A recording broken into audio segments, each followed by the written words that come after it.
বন্যার্তদের পাশে মুখ্যমন্ত্রী। হুগলিতে নিজে হাতে খাবার পরিবেশন করলেন মমতা বন্দ্যোপাধ্যায়। প্রবল বর্ষণ এবং সংলগ্ন নদীগুলির জলস্ফীতির কারণে হুগলি জেলার বিস্তীর্ণ গ্রামীণ এলাকা যখন বন্যার কবলে, তখন দুর্গত মানুষদের পাশে দাঁড়াতে এক মানবিক উদ্যোগ নিলেন রাজ্যের মুখ্যমন্ত্রী মমতা বন্দ্যোপাধ্যায়। হুগলি জেলা গ্রামীণ পুলিশের ব্যবস্থাপনায় আয়োজিত একটি কমিউনিটি কিচেনে তিনি সশরীরে উপস্থিত হন এবং বিপর্যস্ত মানুষদের নিজে হাতে খাবার পরিবেশন করেন।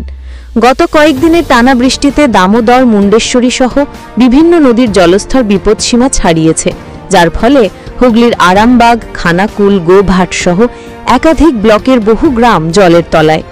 হাজার হাজার মানুষ ঘর ছাড়া হয়ে আশ্রয় নিয়েছেন সরকারি ত্রাণ শিবিরে।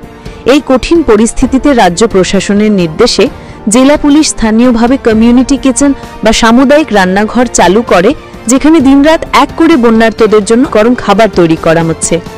এই ত্রাণ কার্য খতিয়ে দেখতে এবং দুর্গত মানুষদের মনোবল বাড়াতে মুখ্যমন্ত্রী এদিন সরাসরি সেই কমিউনিটি কিচেনে পৌঁছে যান। মুখ্যমন্ত্রীর এই পদক্ষেপ শুধুমাত্র একটি প্রতীকী জেস্চার নয়, এটি দুর্গত মানুষের কাছে একটি বড় ভরসার বার্তা পৌঁছে দিয়েছে। রাজ্যের সর্বোচ্চ প্রশাসনিক প্রধানকে নিজেদের মধ্যে পেয়ে এবং তার হাত থেকে খাবার গ্রহণ করে সাধারণ মানুষ মানসিক জোর পেয়েছেন।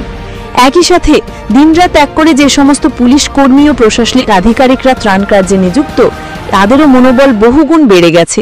এই ঘটনা প্রমাণ করে যে সংকটের সময়ে নেত্রী হিসাবে তিনি কেবল নির্দেশ দিয়েই ক্ষান্ত নন, একেবারে মাটিতে নেমে মানুষের সঙ্গে থাকতেও প্রস্তুত।